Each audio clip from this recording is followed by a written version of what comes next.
Welcome to the deep dive. Today, we're tackling a really vital topic, personal safety. Mm-hmm. We've spent time immersed in Lavinia Soo-Warr's 2010 guide, Self-Defense for Women. Right. Our aim here is to pull out the most crucial, actionable insights for you. Think of it as a fast track to feeling more prepared. Exactly. We're not just giving a summary. We're really trying to pinpoint those core ideas and maybe some surprising details, too, that could genuinely change how you think about staying safe. Okay, let's talk about the author, Lavinia Soo-Warr. She brings a whole lifetime of experience to this, born in London, 1946. Yeah, and her martial arts background starts incredibly early. It's quite a family story, actually. It really is. Her father, Chi-Soo, who is also known as Clifford Gibbs, had a mixed Chinese and English heritage. And this is where it gets interesting. His path into Chinese martial arts wasn't typical. No, not like a formal school. It was apparently a chance meeting with a businessman, John Comley. Right. And that one meeting, it seems, laid the groundwork for this whole family legacy in martial arts. Yeah, Master Li taught Chi-Soo his family's specific Kung Fu style. But Chi-Soo didn't stop there. He also went on to get black belts in Judo and Aikido. Shows real dedication, doesn't it? Understanding different approaches. Definitely. A broad perspective on self-protection. And Lavinia herself, she was basically, born into this world. By her teens, she already had black belts in Judo and Aikido. And then trained deeply in her father's Chinese martial arts, too. So it's not just theory for her. Not at all. It's Really? lived experience. Now, she and her husband, Peter, run the Wukong Federation. And Peter has his own significant achievement. He was the first European to get an International Wushu Federation judge's degree. Which signals a really high level of expertise in wushu as a sport. It's clearly a family just steeped in martial arts and self-defense.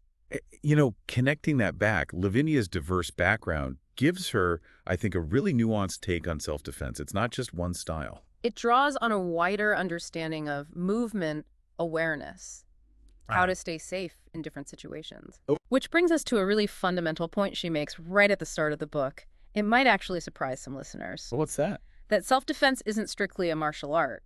It's about survival. Ah, yes. That's a subtle but crucial distinction. She tackles that misconception head on. So what's the real difference then, in her view? Well, think about it like this. Martial arts often mean years of training, complex forms, maybe even philosophy. Self-defense, as she presents it, is more about immediate practical actions. Focused on just getting you out of danger now. Right. Effectiveness over, let's say, artistry. That's the key takeaway there. Okay, so let's unpack her core approach. She calls it the A.P.A.P program. A.P.A.P awareness, psychology, avoidance, and physical. Like a layered security system almost. Starting with your mind, and physical action is the last resort. The final layer, yeah. Let's start with A, awareness. Okay. Awareness, in Soo-Warr's view, isn't just, casually looking around. It's about actively observing. On the street, in buildings, even at the gym. Exactly. Scanning your environment, not just for potential threats, but also for resources. Things you could use, places you could go if you felt unsafe. Like everyday items in your bag, she mentions that. Could your keys be used? Your umbrella? Yes, precisely. But also looking for potential safe havens. Is there a police station nearby? A fire station? Even just a busy shop or public building you could duck into. It's about being proactive in how you see your surroundings. And beyond just the physical space, there's situational awareness. Are you alone? Is it crowded? What's the general vibe of the place? Tuning into the dynamics. Right. Then she talks about body awareness. This is interesting. Yeah, I thought so too. Recognizing those physical cues, goosebumps, a cold sweat when something just feels off. She argues we've kind of lost touch with those primal instincts. We need to consciously relearn to listen to our gut. That's a powerful idea. Your body often picks up on things your conscious mind misses. An early warning system. Definitely. And this awareness extends to self-awareness too, how you carry yourself. Projecting calm, projecting confidence through posture. You can be a surprisingly effective deterrent. She mentions that stat body language is something like 80% of communication. Huge. So what message are you sending, maybe without even realizing it? Appearing self-assured makes you statistically less likely to be targeted. Right. Don't look like an easy target. Pretty much. And finally, under awareness, there's verbal awareness. Knowing when to speak calmly, assertively, but also when you might need to shout to get attention. And if you do speak, keep it short, sharp, direct. Yeah, brevity is key in a tense moment.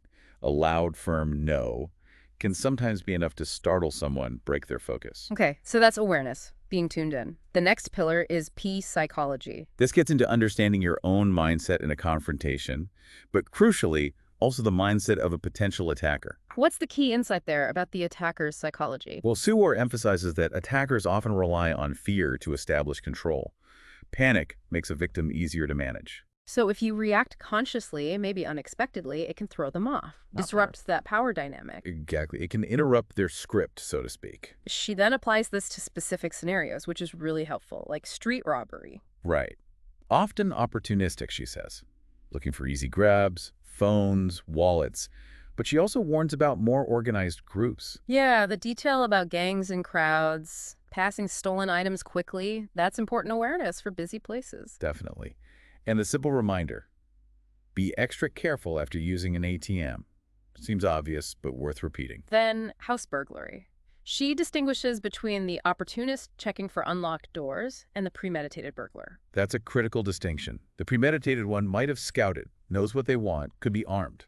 Understanding that difference really informs how you think about home security and maybe how you'd react. Absolutely. Knowing the potential level of planning changes things. Then she addresses the really difficult topic of rape, and she challenges that old image of the stranger in the dark alley. She does, citing the statistics, which are frankly tragic, showing most sexual assaults are by someone known to the victim. Often a partner or ex-partner. It's a profoundly important point. The biggest threat often comes from within familiar circles. Her discussion on domestic violence, the cycle of abuse, it's vital. She talks about how it often starts subtly, then maybe there's remorse, but it tends to escalate. And the message is crystal clear. Nobody should endure that. Seeking help is crucial. Whether that's leaving, finding a shelter, calling the police, talking to a counselor.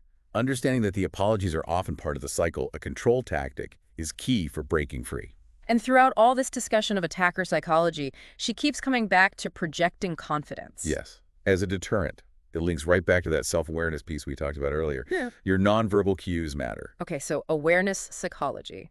The third part of A.P.A.P is avoidance. Right. So you're aware, you've maybe assessed the psychology. Now what? The crucial step is deciding. Avoid or confront. She stresses making a quick evaluation. What's the safest option? And often, it's just removing yourself. Get out of there if you can. That's usually the best bet. She also touches on verbal de-escalation, talking calmly but positively. Short, direct phrases. Like a firm no or no, no. Yeah. Interestingly, she advises against saying things like, please don't hurt me. What's that? The idea is the attacker might focus on the word please, feel more powerful. You want assertive, not pleading. Okay. Assertive but non-confrontational communication. Trying to disrupt without escalating. Exactly. And then finally, the fourth tenet, P for physical. And she's very clear. This is the absolute last resort. Only when the other layers, awareness, psychology, avoidance, haven't worked or weren't possible, and purely for protection. Yourself or family or friends. And the goal isn't to win a fight. No, it's about creating a chance to escape. That's it. Get away safely. She addresses that hesitation people feel about actually hurting someone. It's a natural reluctance. Especially for women, perhaps. It can be a big psychological barrier. But she reframes it. How would you react if someone you loved was in danger? That protective instinct often kicks in. That's a powerful way to think about it. Self-preservation, just like you'd protect someone else. Right. And importantly, she emphasizes the whole A.P.A.P program, including the physical stuff, is designed for the average person. No prior martial arts needed. No. It's about empowering people with proactive strategies they can actually use. Accessibility is key. Okay, great overview of A.P.A.P. Now, let's get into some of the really practical applications she details. Everyday items as defense tools. Yeah, this is where that awareness piece really pays off. Being mindful of what you carry, what's around you. Like your handbag. She says even a heavy-ish bag can be used to block a strike. Or push into someone's face to create distance. Or even swing it. And things like deodorant or hairspray. A quick spray in the eyes can cause temporary blindness. Gives you precious seconds to escape. Seems almost too simple, but makes sense. Rolled up newspapers, magazines. Surprisingly useful for blocking, she says. Or even a counterstrike. Keys, credit cards for close-up striking or slashing. Hairbrushes. combs, especially metal ones. Effective at close range. Even an umbrella long or folding can block or strike. It really makes you look at everyday objects differently. And she mentions the legality, too, carrying these items versus actual weapons. That's a practical point, yeah. Hmm. The rules vary. The book also covers safety in the car, something most of us deal with daily. And she breaks it down, highway travel versus city driving. Different risks, different precautions. For highways, plan your route, car maintenance, have a phone, but don't rely on it completely. And her advice, if you break down, is really specific. Pull over safely, use emergency phones if you can, stay on the passenger side. Let rescue services know if you're female and alone. Crucially, what to do if someone sketchy approaches. Stay in the locked car, note their description, license plate. Try to drive to a service station if possible. Good advice. Also, let someone know your route and any detours. For city driving, the focus shifts more to preventing opportunistic attacks. Keep doors locked, windows up even if it's hot, sunroof closed, keep belongings hidden. Stay alert. Maintain space around your car at lights so you're not boxed in. Lock doors the second you get in, make it a habit. Yeah, that automatic lock is a simple but good one. And she gives a specific technique, too. If someone reaches through an open window, push their arm against the frame. Quick, practical. Okay, now moving into specific techniques for close encounters. This gets really detailed. Right. This is about quick assessment, attacker's balance, demeanor, and then using a technique targeting a vulnerable spot to create that escape opportunity. Against someone standing, she describes things like grabbing hair or an ear, striking the chin with the heel of your hand. Often combined with what she calls the box step. Explain the box step. It's a specific footwork pattern. A small shift to disrupt their balance, generate power, and maybe even angle them into an object. It comes up a lot in her techniques. Okay, so grab and strike. Maybe use the box step. Also, open hand strikes to the neck. Kicking the shin or knee, stamping on the foot, knee to the groin. Again, often combined with those upper body grips and the box step. Using the side of the foot for kicks and stamps, she notes. And a forward kick straight to the groin, followed by the chin-ear grip and box step. What if you're on the ground, pinned down? Techniques there involve using grips on the chin and hair, using your legs to bridge up or roll, trying to throw them off you and create space. Even if they're kicking at you while you're down. Protect your head with your arms, she advises, and look for a chance to grab and twist their leg or foot to unbalance them. It acknowledges attacks don't always happen standing up. Good to have options from the ground. Essential. She even covers smaller things, like a handshake that's way too strong. Yeah, specific hand movements to relax your grip and slide out without getting hurt. And unwanted arms around the waist or shoulders. Techniques using steps, hand grips, and leverage to create space. Maybe apply an arm lock to make them let go. These feel like common, uncomfortable situations. Having a simple response could boost confidence. Absolutely. Elevators. That's a specific scenario she tackles. Confined space. Right. Maintain confident body language. Stand near the controls. Use your bag as a barrier. And, if attacked in there, techniques involving that chenier grab and box step to direct their head into the wall. Plus, close quarters options. Pinching, biting, scratching, striking the nose, using nails. Basically, do what you need to do in that close space. Walking the dog. Interesting point she makes there. Yeah, your dog might deter someone, but don't assume it's a trained guard dog. But the leash itself can be a tool. Exactly. Use the handle or strap for blocking or striking. She gives techniques for that. Repurposing everyday items again. And holding keys in your palm while walking. Another practical tip for added preparedness. Parking lots. Always feel a bit exposed there. Her advice. Choose well-lit spots near exits. Cameras if possible. Be aware as you approach your car. And if you feel uneasy, Leave immediately. Go back inside. Get help. Don't hesitate. Trust your gut. she also gives techniques if someone tries pushing you onto or against your car. Using the car itself defensively. Leverage. Barrier. Adaptability. What about being grabbed from behind? Revisits the box step using fists. Specific movements for bear hugs or wrist grips from behind, using body weight, twisting leverage to break free and counter. It's all about creating space, disrupting their hold. Using mechanics to your advantage, yeah. And if someone throws a punch at your face? There's a technique. Using the box step again. Moving outside their arm, using your arms to block and redirect their own punch back towards them. Using their momentum against them. Classic self-defense principle. Exactly. Okay, the book then moves into the very sensitive area of sexual interference. And she stresses again, These attacks are often by someone the victim knows, exploiting trust, relying on shock. She acknowledges the huge psychological difficulties, fear of not being believed, potential self-blame. It's so important to understand those complexities. And she strongly emphasizes reporting incidents, despite the challenges, and working to overcome self-blame. Absolutely. For being pinned down, the techniques are similar to general ground defense: create space, counterstrike, if possible. The core message seems to be about positive determination, repelling unwanted advances firmly. Verbally and physically, yes. And being mindful of potentially risky situations or behaviors. She also addresses physical abuse directly, again, noting the high percentage by partner-sex partners, the cyclical nature. And her advice is unequivocal. Seek help. School staff, trusted relatives, helplines, document injuries. Breaking that cycle often needs outside support. Reaching out is vital. Absolutely critical. Now, the section on knife attacks, obviously intense. Very. She does mention the possibility of using a knife. You might have to block or deflect an attack from various weapons, even a fist, then counterattacking with the guilt. It's important to be clear here, though, right? She's not necessarily telling everyone to carry a knife. No, absolutely not. The decision to carry a knife is complex. Legal issues, ethical issues, it varies hugely. It's more about, if you were in that situation, here are some principles. Okay, so techniques against slashing or stabbing involve the box step again, blocking with arms or a bag. Creating distance, striking with the hilt if you have a knife. Using an umbrella similarly for blocking and countering. Moving with a slash if you can't get away. Trying to minimize injury.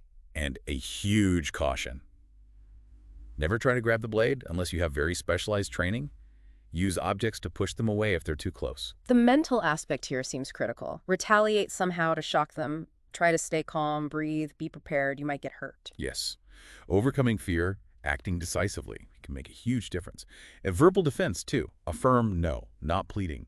Execute physical moves with force. Okay, the final section covers safety at home and in the office. Starts with the basics at home. Good security habits. Lock doors, windows. For the horrific scenario of rape at home, again, don't plead, talk calmly, authoritatively if you can, or shout no. Stay calm, assess. For robbery, if confronted, assess if they're armed. Escape if possible and call police. If trapped, secure a room, call for help. If they have a gun, bide your time. Safety first. Trusting your instincts at home, too.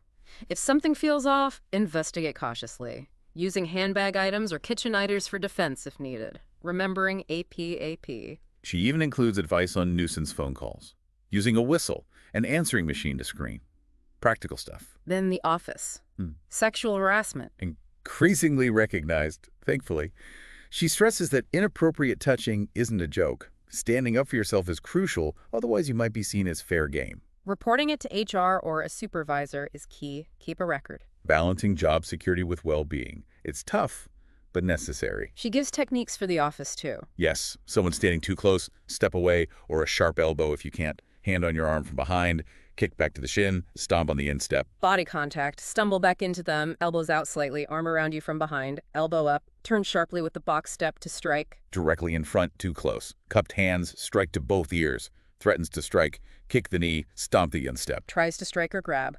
Block their arm, strike up under their chin with your heel of hand, follow through. Hand on your knee while sitting. Jab down with a pin or stapler. Grab their little finger and pull back sharply.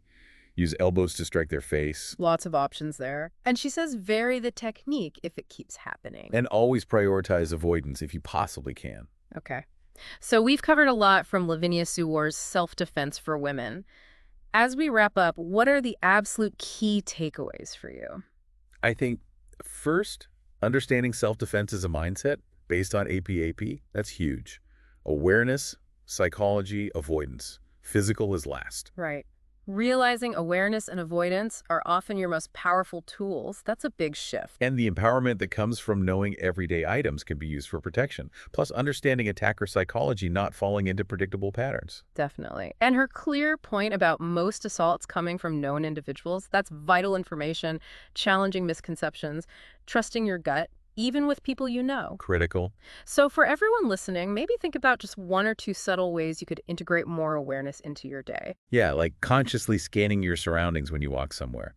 Or just noticing the people around you a bit more mindfully. How might adjusting your posture, projecting a bit more confidence, change how you're perceived? And maybe consider one simple avoidance strategy: choosing a well-lit route, not walking alone late if you can avoid it. Small things can add up. And finally, if anything we discussed today touched on difficult personal experiences, please know you are not alone. Absolutely. There are resources. Police, doctors, counselors, violence prevention groups. Reach out. Help is available. Thank you for joining us for this really important deep dive. Stay aware, stay safe. And we'll catch you next time.